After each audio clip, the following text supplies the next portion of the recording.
their career.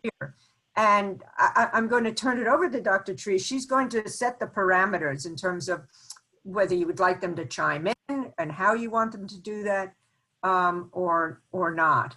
But again, you know, for those that are just joining, show us who you are if you feel comfortable. Okay. It's so much more helpful for me. Yeah. I'm used to, I love coming by. Like, I think the last time I talked to Cornell med students was in 2014 when I was in Ethiopia still. So, and I'm like, I love seeing your faces. I love like seeing your reactions. Are you glazing over? Are you, you know, like, okay, let's change, switch it up. And I actually care. I want you guys to get something out of this and be inspired and like leave being like, I could do whatever I want and I'm going to make the world a beautiful place and life is beautiful and amazing and things are going to get better. And so, yeah, it's easier for me to tell if I'm headed in that direction if I could see your faces. That's your cue. That's the cue, guys, to. But you don't have to if you're, you know, if you're in your PJs and you, I don't mind if you're in your PJs, but if you're uncomfortable.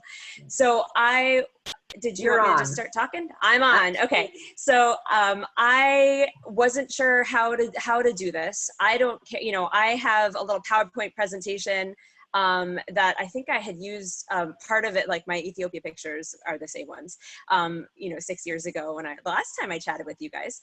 And then, you know, Savita had said, some people use PowerPoint, some people just talk. I'm perfectly comfortable just talking. Some of the pictures are like kind of cool, right? Because they're medicine in Ethiopia. So I prepared that, but I'm not attached to it. If you guys, I did ask her to initially mute you guys because I will be very sad if you're like, hey mom, what? Oh, I didn't mute, you know, like that's sad. Like I can't, Zoom culture now, I get like, you are being inconsiderate, even if you just forgot. And I don't want to have those feelings. So if I can see your face, if I share my screen, I'm not going to see your face. If you want me to use my PowerPoint and like at any point you guys can do a little chat box question, I'll stop and be like, oh, raise your hand if that sounds reasonable. If you want me to just talk, so okay, I'll put up a 2 if you want me to just talk, put up a 1 if you want me to use my PowerPoint, but at any point we can divert. So number 1 is for me to use my PowerPoint. Number 2 is just to talk. I'm not seeing anything. You can just whatever feels right to do. Okay, when I will start with my PowerPoint, and then if we diverge and we go off on tangent land, great. And then at the end of the slides, on the last slide, it has my email address. I absolutely love mentoring you guys. I absolutely love answering questions, even if it's one time. So if you're like, ooh, I kind of wanted to know more about this, but you have to go eat or something, please feel free to email me and then just put in all caps Cornell med student question or while, you know, so that I don't let it get buried. So I will share my screen then. Share. And then let me do presenter view. Oh, that's okay. All right, you guys. So, okay. So I was a Cornell med student from 2004 to 2009 because I was one of the ones who scooched off after 3rd year and did a fun bonus year. This is me after I graduated from residency at the pediatric ward in Gondar, Ethiopia. When there's grass on the floor, you know it's a special occasion. So that was our entrance and it was a special day. And that's me still with my little, that's my UCSF white coat. So I'll tell you who I am, where I've been, what I'm doing now, and where I'm going. That's me in my office in Ethiopia. So my background is, I was actually a Peace Corps volunteer in Honduras. If you guys have a little voice in your head that says like, people don't actually do this. Other people do this, but I don't think I do this. That is exactly how I felt about Peace Corps. I'm like, no one actually does Peace Corps. And then I kind of realized like, you don't come out of your mom's with Peace Corps or doctor or, you know, Ethiopia doctor stamped on your butt. You have to actually like choose to decide to do these things. And you absolutely can. So Peace Corps was the first time in my life I said, wait, why can't I do that? If I think it's cool, why can't I do that? And that changed the trajectory of my life. And this is my friend who, in my town of 700 people in a coffee picking village in Honduras, where I was a health volunteer, and he had watched Jackie Chan movies. And so he made his own weights with concrete and pipes and wood. And so we would lift weights every day. I also did a Fulbright in, I got a Master of International Public Health. That was 100% Dr. Finkel. I had said to her, hey, I'm thinking of getting a public health degree at Columbia. And by the way, I also want to do a rotation in Australia. And she said, why don't you do a public health degree in Australia? And she suggested Fulbright, and I actually got it. So yeah, people actually get Fulbrights. You could be one. Don't any voice in your head, and some of you already have. Don't let that voice in your head saying like other people get Fulbrights, like the special ones. You can absolutely, and the cool thing is, when you start getting these things, people keep giving you things. After you get one, they're like, whoa, you got a Fulbright? And then, you know, more stuff comes after that, which is really neat. I did a bunch of rotations abroad throughout medical. Cornell obviously is very global health friendly. And so I was able to do the Tanzania rotation. Everything's a blur, whether I did it in med school or residency, but I ended up working at Baylor Pediatric AIDS Initiative Clinic in Swaziland, Tanzania through Cornell, the Cornell connection, a Hospitalito Atitlan, which is this tiny little hospital on Lago Atitlan in Guatemala, where they were just like, you're the pediatrician, go. And I think was an intern at the time. And I did the Paris rotation through Cornell, and then of course Australia. I did a 1-month pediatric rotation while I was in Australia. And then I went to UCSF for the Pediatric Leadership for the Underserved track, which is a advocacy track. So that colored a lot of the way that I look at the world and what I can do for my patients and my community you know, as a whole. So I did my Fulbright in Australia. This was me all fresh-faced 13 years ago. It was an amazing year. For Fulbright, if you don't know, it provides you, you have to come up with a project that somehow causes international, increased international understanding. So it gave me a stipend, a monthly stipend, so I wasn't working while I was there. It flew me there, it gave me travel money, and then because it's so prestigious, a lot of universities will waive your tuition. So I got a free Master of International Public Health and got to live in Australia for a year, and it was one of the best years of my life. So after residency, I actually went through the Texas Children's Global Health Corps, or the Baylor Global Health Corps, which included a 1-month tropical medicine training in Houston before they sent us out to our sites. And then I went to Ethiopia. At the time, and I think ongoing, Ethiopia had more doctors on the East Coast of the United States than they did in Ethiopia, Ethiopian doctors, because Ethiopian doctors were making about $300 a month. And even though they had to repeat their entire residency in the United States before they could work in the United States, it was worth it to them because they could make so much more money. You know, instead of making $300, they could make $10,000 a month. And so that's worth a few more extra years of residency. So the problem was Ethiopia was trying to combat this. Instead of increasing their salaries, they were doubling, tripling, and quadrupling the number of medical students they were admitting to their medical schools. And then there was nobody to train them because all the doctors were gone. So they asked Baylor to supply them with some pediatricians. And the idea was they were going to have their first pediatric residency. So we were going to train the pediatric residents and the med students. And then we were going to graduate the pediatric residents to be pediatricians who would then owe 3 years of teaching service back to the school. And it's like the global health dream, sustainable global health. The goal is to put yourself out of a job. And that is what we did. So we graduated our first 2 pediatricians after Baylor having been there for a few years. And then we were able to leave and Baylor was no longer there. Ethiopia has had these are the stats from 2013 when I when I was there. So Ethiopia was having an under 5 mortality of 68.3 versus our United States 4.1. Infant mortality incredibly high. This is Dr. Alicia Jadiska, who is my best friend in med school, and we both got placed in the same site. So I thought I was going to do Doctors Without Borders. She thought she was going to do something else. We both had applied for Baylor, and then we both decided on Baylor, and they placed us in the same site together. We were actually shared an office. So that was really neat, sharing my experience with her. So that's morning rounds. On the right, they would have the x-rays, and they'd hold them up to the light, and we would discuss cases. And we would have these groups of med students that we would be treating, and we would be giving lectures to, and they were usually between 15 and 20. This is Dr. Dave Gordon, who's still very active in global health all over the world, but he was a huge,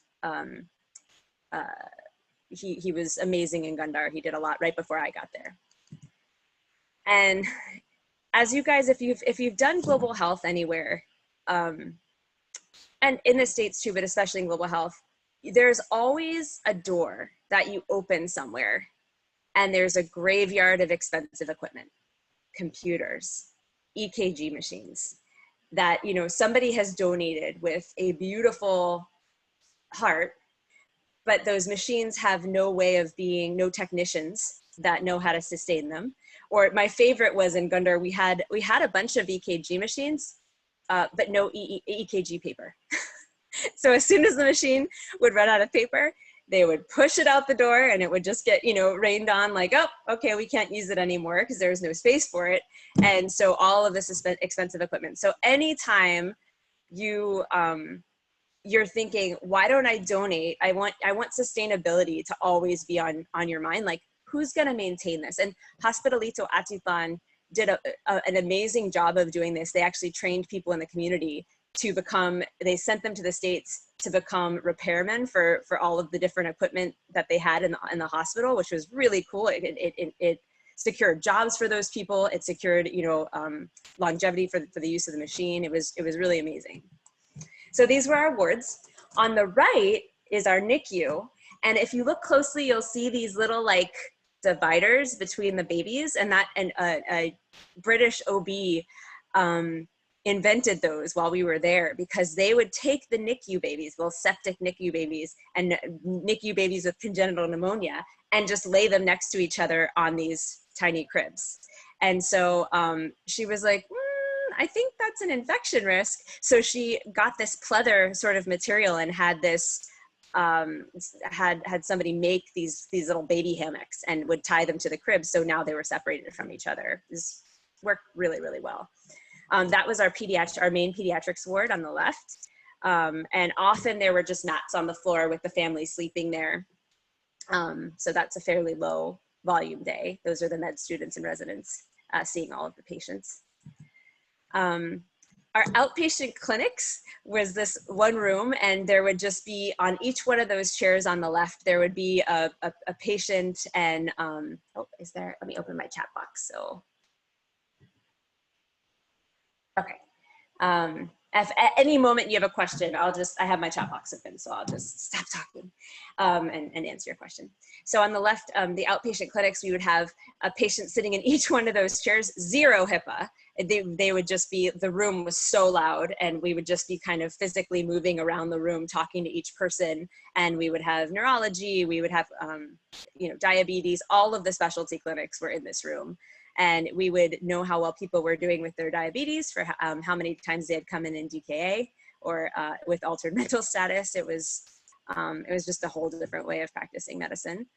Our malnutrition ward was fairly full all of the time. So I got really used to babies with kwashiorkor and marasmus, and really, you know, had a healthy respect for refeeding syndrome, which some of you may have some exposure to with your anorexia patients. But you'd have a child who was starting to do well, and then who would just die because of the electrolyte abnormalities that come with giving them nutrition again. We would also go out into the community. And so the stuff we would see out in the community for the people who didn't have the couple of burr to get to the hospital was just insane. We had a kid with a huge hole in his, the the skin in his knee, and he had just been packing it with toilet paper, and he had a terrible osteomyelitis. It had just been festering the wound for who knows how long. So I have some pictures of some of the cases that we would see there. You know, I'll just flip through these, but this kid on the right, he came in, he's swollen, his skin was oozing, and the history was that his mom had just had a new baby. So what we would see is as soon as the new baby was getting her limited breast milk, the older baby would start just getting rice and grains and teff and basically no protein. And so they would get kwashiorkor. So all of his albumin, he's very low albumin. There's not enough to keep the oncotic pressure high enough in his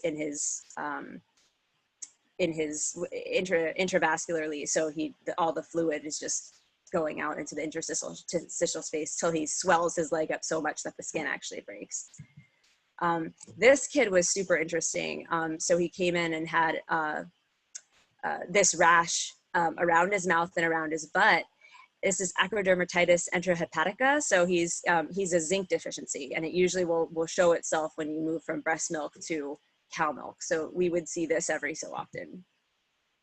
This kid was found in his room completely altered. And one of the things we always learn to add to our differential in this venue with tropical medicine, you know, is malaria and TB. And so we always had to ask, okay, could this be cerebral malaria? Could this be cerebral TB? And when we got the X-ray on the left, the lateral view, there's a little circle that you can kind of see, and that's called the donut sign. And so TB is notoriously difficult to diagnose in kids. They can have no symptoms. And when you see that donut sign, you think TB. So he was started on TB meds. One really, really strange thing, I was on wards the first day, and you always have, I think, especially your first 5 years of medicine, this voice in your head, like, especially at Cornell, am I really supposed to be here? You know, and was I smart enough to get into this place? And so I was on rounds as the attending the first day, and they start talking about this child who has swollen spleen and swollen liver and was having bruising and bleeding. And I'm like, oh my God, he has cancer, like clearly, like leukemia, lymphoma. And then they started talking about RK49, I think was the name of the test. It's one of the tests, but basically he had visceral leishmaniasis, which is only endemic in 2 or 3 countries in the world. We started him on, we did the test, he had it. We started him on IV medication. 3 weeks later, he was totally fine. So this really interesting parasite. I learned to check everybody's conjunctiva.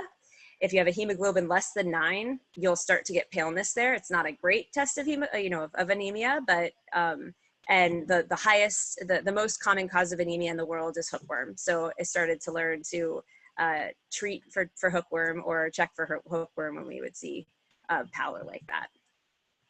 One of the most frustrating things in Ethiopia was they've never been colonized. So that wasn't frustrating, but because they've never been colonized, they have 13 months in a year. And right now, I think it's 2013. They're seven years behind us. They started counting in a different date.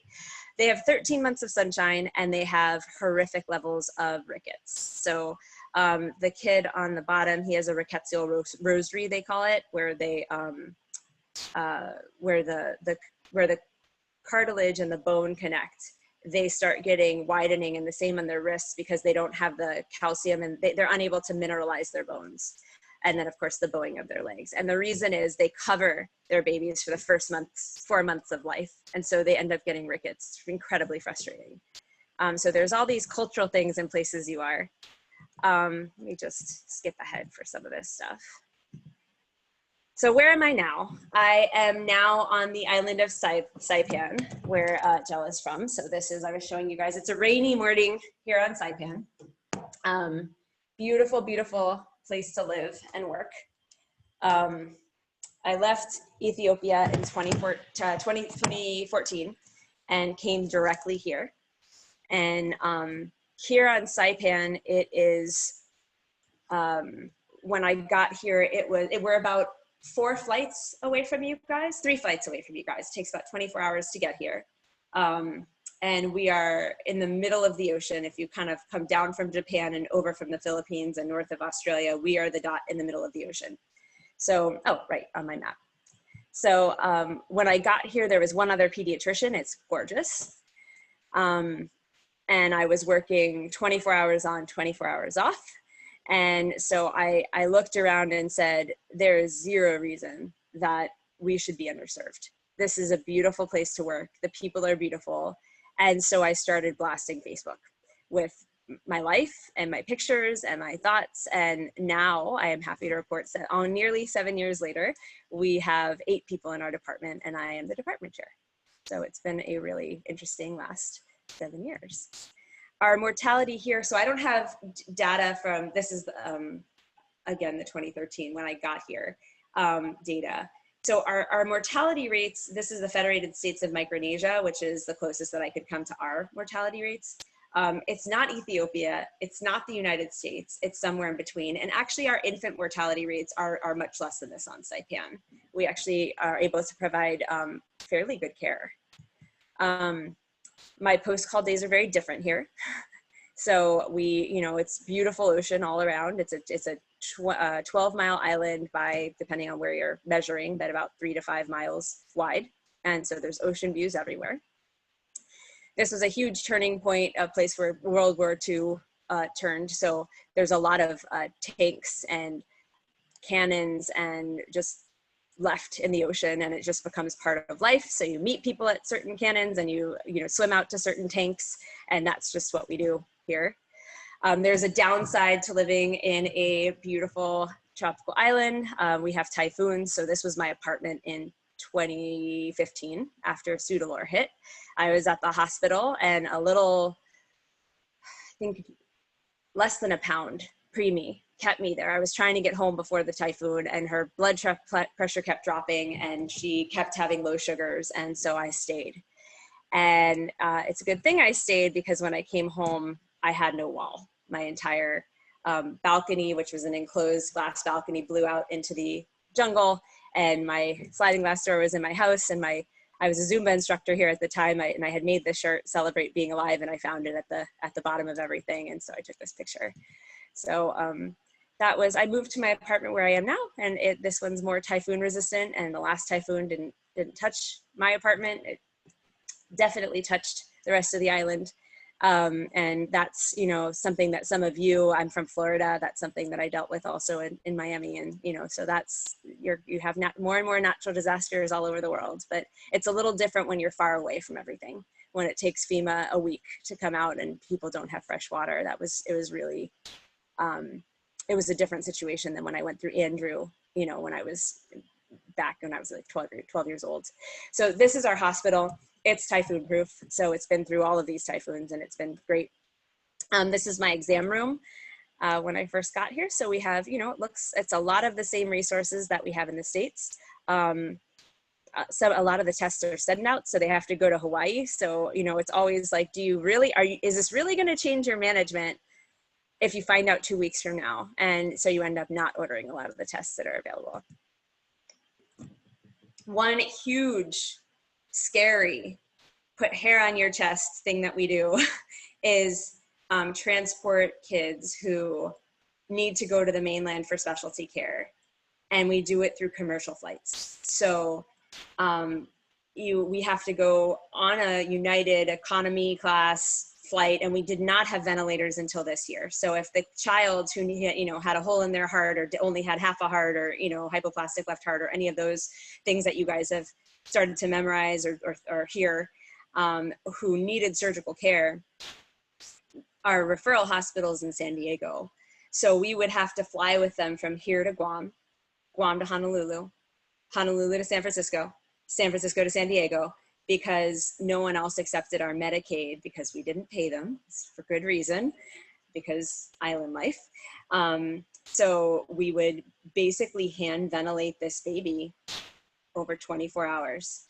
And it would be me, that's our respiratory therapist. We'd precariously put if they didn't have a stroller, we would put the car seat that they provided on a wheelchair and get them to care. And we never lost a baby. So It's been a really amazing clinical experience. And then to have these kids come back and be doing well. And then just for advocacy, I told you I did the pediatric leadership for the underserved tract. And we talked a lot about like using the media. There's a lot of different ways to advocate. And so at one point they reduced our flights to Saipan and changed the flight time so that instead of being able to make the flight to Guam and then to Honolulu in the same day, we had to stay overnight in Guam and basically readmit to a NICU that didn't know the baby. And so I wrote a letter to United. I had my friends write letters to United. One of them said she put, "You will have blood on your hands" in her letter. They were pretty strongly worded. I had a fixer call me, and they actually restarted the 4:30 a.m. flights out of Saipan for a period of time. And then they switched back to their other schedule. So it was, you know, some wins, some losses. But what I have learned is, you know, let people know when they are doing things that you appreciate. And so when I was on a flight with a patient, and I was just overwhelmed with gratitude that this is even possible, because in Ethiopia, it wasn't, you know, to get this kind of care. And so I wrote a letter to the United president, and he ended up printing it in the Hemispheres magazine, which was interesting, you know, just saying, so that's our picture landing at Rady's Hospital with our baby. Currently, I am my passion here on Saipan. So we do not have all of those worms that I showed you pictures of. The only thing I think we have is strongyloides, and we have a lot of pinworm, which pinworm is all over the States as well, and Cherobius. Strongyloides is, I think, less common. But what I'm seeing here is insane levels of hypertension, diabetes, and obesity. And I've just been seeing it even more than the States. And people are, you know, if you ever see like Pacific Islanders, like you see Samoa, you know, people are huge. So our levels of adult obesity, high blood pressure, diabetes here are crisis levels. We're under crisis levels in the federal government. And I'm seeing kids, this kid was, you know, 9 years old and 207 pounds. I looked at his growth chart and said, oh, they didn't get any weights. And then looked up at the height and found his weight up in the height. He was so off the charts. And the parents are just like, oh, is that a problem? Like, no, you know, in the States, often there's some idea like, oh, they may be a little bit overweight. And, you know, this one thing I'll see in 2 and 3 year olds, this kid, the BMI is just a straight line into the sky, their body mass index. And I asked the parents, like, what does she eat? And, or what does he eat? And they said, oh, da, da, da, da, da. And I said, does he drink any milk? Oh, yes. 6 to 8 bottles of whole milk a day on top of 3 meals. So he was getting in excess of 1,000 calories as a 3-year-old on top of his food. And then, oh, but doc, he cries if I don't give it to him. And I'll hear this over and over and over again. So it's a lot of the same stuff you'll hear in the States, but just times a million. And I would just think, like, why isn't anybody doing anything? Like, why, how is this, these kids are gonna die? Like, they're gonna be on dialysis by the time they're 25. Everyone here has a family member on dialysis, or knows somebody who's on dialysis, which was not the case 20 years ago. And so I just started seeing, like, I'm watching a train going off of a track and everyone's singing. No one has any idea. Why isn't public health doing something? And so I all of a sudden had this voice that was like, you have to say something. I'm like, no, I'm not even from here. Like, somebody, I'm not, like, there's a whole public health department. And but I've been doing a lot of personal development stuff, and there's this feeling that, like, you know, everybody else can do this better than me. And I'm like, I printed out my growth charts and I marched down to the public health office and I showed them, and their jaws dropped. And they said, we had no idea. We get all of our data from Head Start, which is just 5 and under. And I said, probably half of my kids over 5 are overweight, if not obese. And they said, we don't get any data again until, you know, over 18. And so we have one EHR. And so if, for those of you thinking of going into global health, but all of a sudden find later that you fall in love with the heart, I'm going to be a cardiologist. I'm going to be a cardiothoracic surgeon. I'm going to be an ENT. And you're like, I can't do global health. And Jella and I talked a little bit about this. And And then you say, oh my gosh, am I selling out? I said I was going to work in these underserved communities, and now I have this hyper specialized thing that I'm just drawn to. There are repositories of information all over the world, and Saipan is a fantastic one. So just tuck this away in your brain, in your little pre-specialty brain that'll, you know, bloom later. So you know, there's always an ability to go somewhere, and you know, most people who are in places like Saipan are here because we want to be doing medicine and we want to be like, get our hands dirty. And I have all of this data, and I feel there's a small amount of guilt. Like I should be doing, I have a public health degree, right? Like I should be doing research. And there's all these shoulds that go in your head. But what I found is you're never going to be as fantastic as the things that you're shoulding yourself about as you would be for the things that you're passionate about and you're drawn to.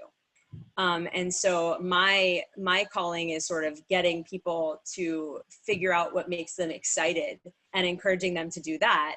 And then they're like, oh, I'm glad you're willing to be on an island in the middle of nowhere. I just want to like look at data. Great, come out, visit us 3 months, 2 months, 1 month, look at the data that we have for this, you know, population that is born here and largely dies here. So we went through our EHR. So my point being, you can be in the States, you know, but a lot of people are incorporating, a lot of my friends now are incorporating global health time, where they, you know, they're with their family, they're at an academic institution, and then they go out to someplace. Alicia, who was with me in Ethiopia, she's married, she's in Providence, she's the head of their pediatric emergency medicine global health program, and she goes to Belize like 3 times a year. And she does a bunch of projects about triaging and is working with EM doctors in Belize. And that's how she's able to balance. So we just went through the data. We got rough data because I was saying, I'm pretty sure half of the kids I'm seeing over 5 are overweight or if not obese. And we found only 40% of kids on Saipan between 2 and 19 have a normal weight. 50% are between overweight and obese, and most are obese, and 10% were underweight. And when we looked at all the hemoglobin A1Cs that have been checked, and this is for screens as well for overweight kids, 30% were in the pre-diabetes or diabetes range, which is in 8 to 19-year-olds. So that's been my job here. I'm working with public health. I walked into their office just because of the synchronicities of life. The day I walked into their office with my growth charts was the day where they were deciding what they were going to focus their grants for the next 5 years on. And they chose childhood obesity, which is kind of amazing. And so now we have all this grant money coming in, but then COVID. So we had started to talk about projects that we were going to do in the high schools and the elementary schools, targeting training high school kids to be advocates for health and having them go to the elementary schools. And we found a few programs that have good validity for decreasing BMIs when used. And so that's our, you know, that was our hope for the future. And then for me, what comes next, some of you caught at the beginning, I was saying I have a partner in Australia. We met at a swing dance festival in Hong Kong. Many of you will have questions about dating when you're being married or having kids doing global health. And I'm happy to, you know, address that if you want to email me or chat or whatever, or if it comes up here. I happened to meet my partner in a swing dance festival in January 2019, and we were dating happily long distance, meeting in different countries in the world, and then COVID. So we haven't seen each other in 6 months. And so I'm the department chair here. I have, you know, Saipan offers fantastic salaries for doctors, but you get to a point where you know, I mean, that's never been the drive, but you know, relationships and are the important part of life. And I just realized, you know, I'd rather be, we tried to get a job for him here, he interviewed here, and then there were furloughs all over the island. So I'm currently in the process of applying for residency jobs in Australia, because to be assessed as a full-fledged pediatrician takes about 2 years. And so I'm just going to get there hopefully in February after I finish my 7-year contract here. And I'm, yeah, interviewing for jobs. So basically medicine abroad is exciting, sometimes frustrating, can be challenging, but it's an amazing way to feel purposeful. And it's an incredibly fulfilling experience. And even when I'm in Australia and eventually become a pediatrician, my goal is to be out in a hospital that is in the middle of nowhere, so that I can use all the skills that I've acquired. So that's my email address, and I'm happy to, so elizabeth.triche@gmail.com. And I'm happy to take any questions. Bravo, bravo. I'm going to step out now so that the students can chat with you, you know, Okay. being present and so forth. And I'll email with you later, Liz. Really, Okay. Thank you. No problem. Enjoy, everybody. Thank you for joining us, and please use this opportunity to speak informally with Dr. Triche. Thank you. Hi, Dr. Trish. Hey. I just wanted to ask, like you mentioned Dr. Finkel being like a very pivotal, like playing a very pivotal role in your like life and you being able to get like a Fulbright scholarship. Like, how do you start that conversation and like Yes. making that connection with faculty that's going to help you get to places? Talk to people. We literally, I was walking into Olin and she was walking out of the admin office, and we just got into a chit chat conversation, and I happened to say offhand, like, you know, these are the two things I'm thinking about. And she happened to say, why don't you go to Australia and get your public health degree there? And said, I have a contact, I can find out more about it. No, and she didn't connect me with Dr. Trevena until after I was there. So she just said, you know, I go there a couple times a year because their public health department she had a connection to. And just her saying that. So 2 things to think about. I applied for Fulbright and I applied for the ambassadorial scholarship for Rotary Club. And so I think you have to be under 26 for the ambassadorial scholarship. The ambassadorial scholarship ended up being not as good, actually. I didn't get it. They felt I was too much of a global citizen because they really want you to represent your city. Like, I am Kansas City, and then you go to Sydney and you like represent Kansas City, but I'm this kid who like lived in Miami, gone to Peace Corps Honduras, now I'm in New York. And I was sort of saying, I don't identify as Miami anymore. And they're like, eh. But you know, that scholarship would not have gotten me free tuition. My colleague, I had a friend who did get that scholarship.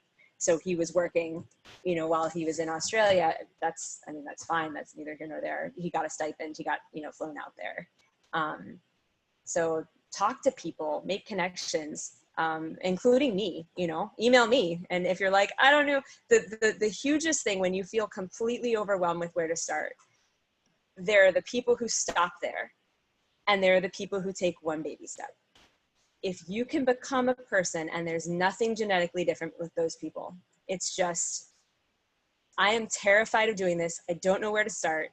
Let me Google Fulbright scholarship. How do I even go about getting this? You Google Fulbright scholarship. You leave it open on your screen, you go to bed. The next day, when you're not quite as overwhelmed, you look at places in the world where you can get a Fulbright scholarship. You know, really just learning to be not stopping and taking one baby step each day, and you can get whatever you want. Just don't be overwhelmed, and don't feel like everybody else somehow can handle it. I mentioned that so many times, and maybe that's not your deal, but in my experience, the most profoundly successful, smart, talented people have little gremlins that whisper in their ear all the time. You can't do this. You're not supposed to be here. This is not for you. And if, you know, and some people don't even realize that that's happening.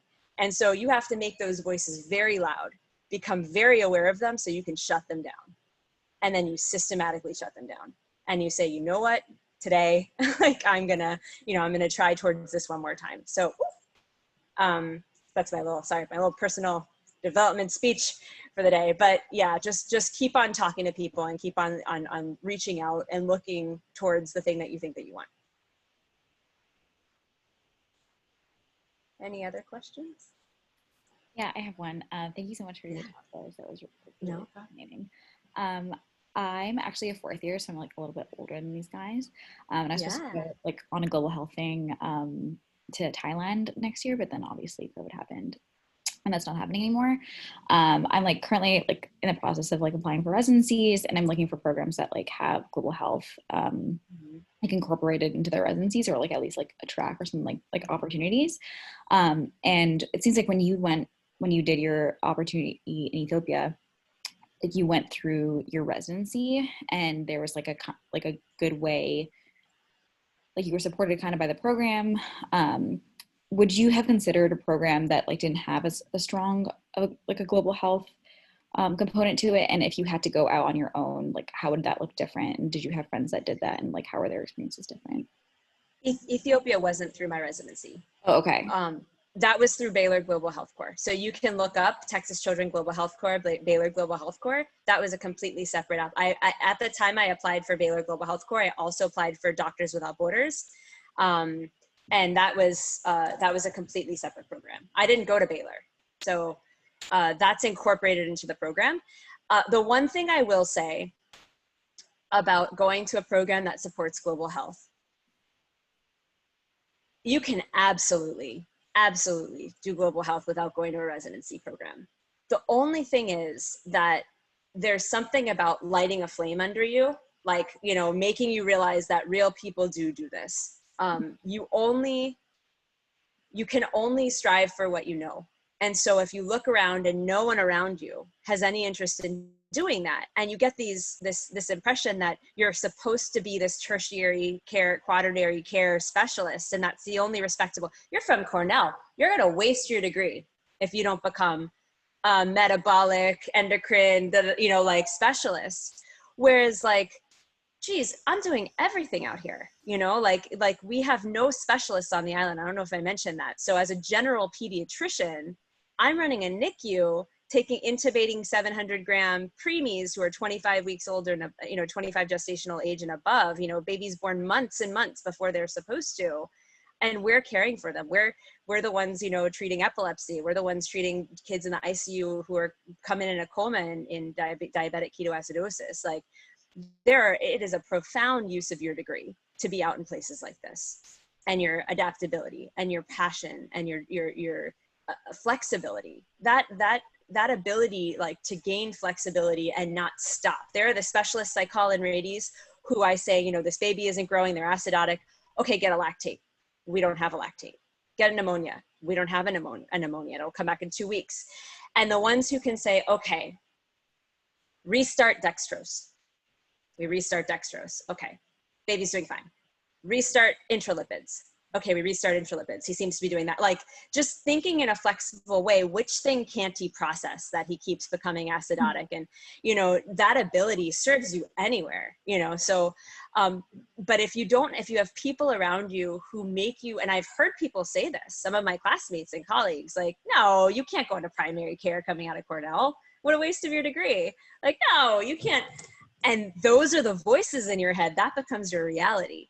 So if you're a person who's easily swayed or who may lose your fire, who have, go to a place with people who are like, it is the best use of my degree to go to a place that has nothing, and who, are having that as sort of your reward, like adding to society and contributing rather than getting the most papers and, some kind of prize. So, but you can totally do it anywhere. Great, thanks. Yeah. Hi, Dr. Triche. I have a question. Hey. Thank you for your talk. I have a question about sort of your relationship with the governments of the countries. What if the governments are hostile and they're not really welcome for outside help, or if they ask for, if they're corrupt and they ask for funds? How do physicians handle those challenges? So very differently depending on who you are. There is absolutely corruption here, and Jill can speak to that. There's a lot going on right now that I think the FBI carted off our governor. I saw him in the airport and then went to the States and then found out that as soon as he came back from his trip to Japan, like the FBI came and took him away and started investigating him. Like, And I grew up not being very aware of I was in Florida. My parents were not very political. Mm-hmm. I became more political being in New York, but I tend to just deal with what's around me and not really, and so just you asking that question, I can tell that you like to get involved, and feel like that's that's where you go, which can be amazing. but it can obviously be, I don't avoid it actively, but I've had there was an OB who was here for a while, and she asked to meet me for lunch. And she's like, how could you have worked here for so long? I said, what are you talking about? She's like, you know what's going on. I'm like, what are you talking about? And there's a lot of birth tourism here. There's a lot of Chinese people coming from China to give birth to their kids. You can come to Saipan for 45 days without a visa. If your child's born on Saipan, they get a US passport. And so, but then it turns out there's a lot of trafficking going on too.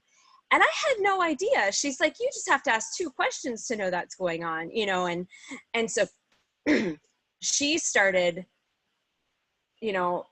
going around and saying things and asking questions. And all of a sudden she heard that there was like a hit out for her. I'm like, I have been here for 7, like nothing like this has ever happened, right? For me.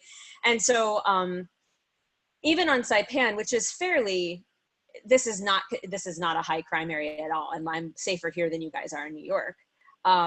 There's definitely, where there's poverty, there's corruption, and there's enough corruption going on in the States. And so really it comes down to, if you are moved to be advocating for people in a larger way, like there's corruption here, it's not sustainable if you make yourself, she left because she was no longer safe. I'm still here. So figuring out a way to do it, I'm not saying don't advocate for people in that way, but I'm saying sometimes, and this is true in all of global health, short-term rewards are not going to help. So driving at something short-term, working yourself into the ground 24/7, there's not enough pediatricians, so I'm going to come all the time. And then you leave in 4 months, that's not helpful to anybody. So figuring out how to keep yourself safe and making good decisions and figuring out who to talk to figure out how to do that. In general, for any public global health thing, I would say, come first, listen, figure out the culture around you, and don't do anything large for at least a year to know how the system works and how it got that way in the first place.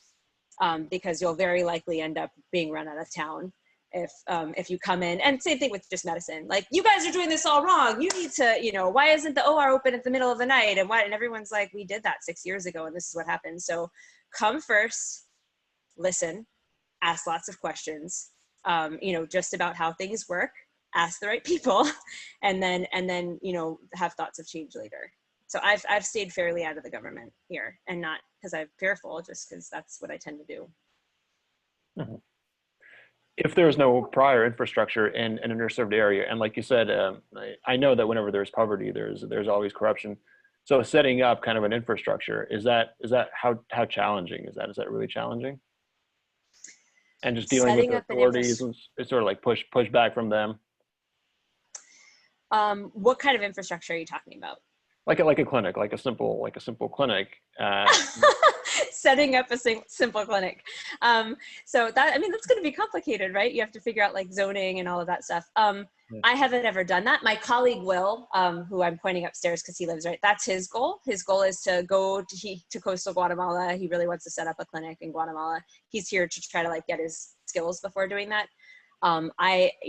He would be an interesting person to talk to. I have no idea, to be honest.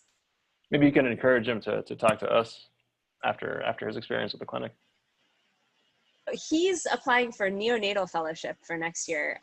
So it may be he wants to get now more after doing all of our neonatal stuff, flying by the seat of our pants. He really wants to learn more about the latest data, to all the controversial things that we do. So, it'll probably be a few years. Okay. But yeah. Thank you. Yeah, no problem. Hi, Dr. Triche, it's me again. You mentioned sustainability, and I think that's really important, especially if you're going to a place that, you're not native or, so now that you're applying for jobs in Australia, how do you plan to keep the initiatives that you've started in Saipan, like sustainable, and ensure that the doctors that remain there are passionate about, the initiatives that you started as well? So, well, the public health grant project, to some degree, I feel like making the the connection, being the liaison between our public health department and what I was seeing in the clinic was huge. We hadn't actually started any of the projects. We had discussed some, but one of the, I don't know if you knew the Cagman High School teacher, Layla, who's just like lovely, but she's running for, she's becoming a politician. She left being a principal at that school. There's only like 4 high schools on Saipan. And she's incredibly passionate, and we're gonna have a meeting. She's like, I keep thinking about what you said about my patients, being in dialysis before they're, 25. And I want to meet with you. So I feel like meeting with more people and getting the word out so that they feel passionate about, continuing to address this. Public health is talking about doing more, the one movie theater, you see public health videos coming on. So having at the movie theater, these 30-second videos that are talking about diabetes, high blood, like what we're seeing in kids and what's normal and what's not normal. So all of that's been put in place, and they're running with that. I have some colleagues who are interested in, still taking part in projects like this, and other ones who aren't. And, unfortunately, you always want to be able to leave and have things continue without you. I feel like our department isn't a good place for that. I feel like some of the projects, may fall to the wayside. And so that's just going to have to, and thank God luckily I've created a department that when they ask me things, I'll delegate. So it's not like I'm doing everything for our department. When I leave, they're all empowered to continue to, provide good care. So, yeah.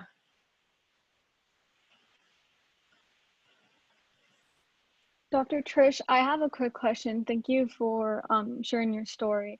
You mentioned that going to Australia, you would have to do residency again. Is that right? And I know that this is true for mostly everywhere. And I was wondering if you could talk a little bit about the global health opportunities, like for example, through Baylor, that would allow students or doctors to practice medicine in other countries without necessarily having to get licensed there.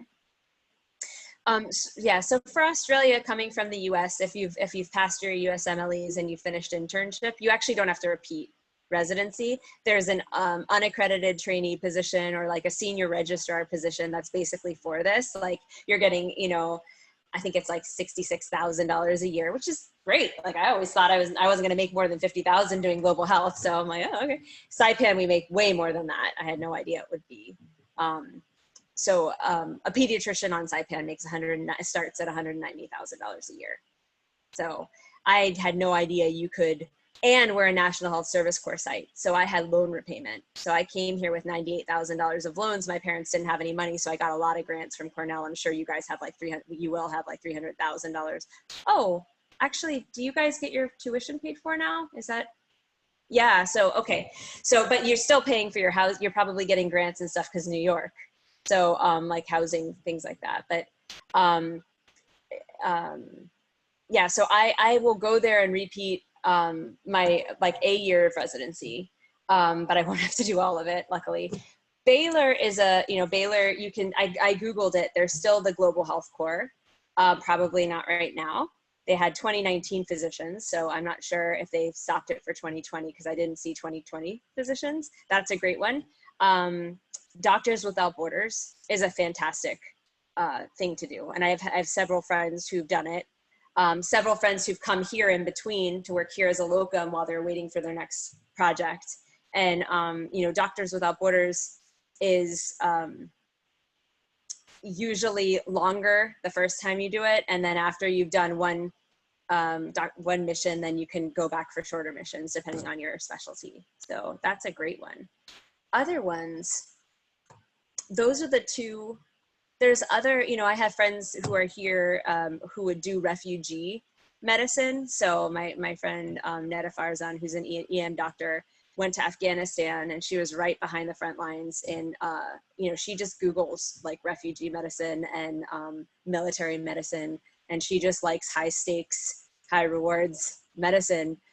She also went to Bangladesh. And, but there's a number of places online where you can she just Googles them and goes, and usually it's like 2 to 4 week missions. And then she'll come back here and work in the ER here and just kind of cycle through, because that's what really brings her joy.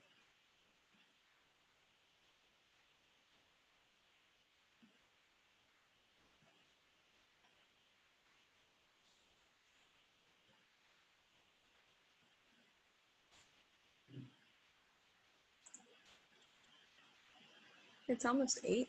That's if there's, did you have a question, Chase? I had missed it earlier. Can you say your email again? It's here. I can share my screen again because it's on the, there you go. It's in the bottom. Oh, got it. Thank you.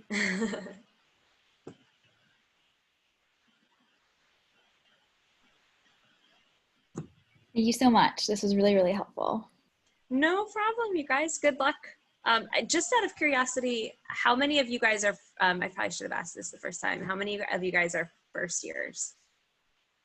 1, 2, maybe. Okay, so second years? Okay, third years? And then fourth years, you said. Oh, and Nikolai. Okay. Oh, wow. Okay. And then you guys do you know where you're going? You haven't matched yet. Right. That's the end of the year. Yeah, it's been a while. Okay.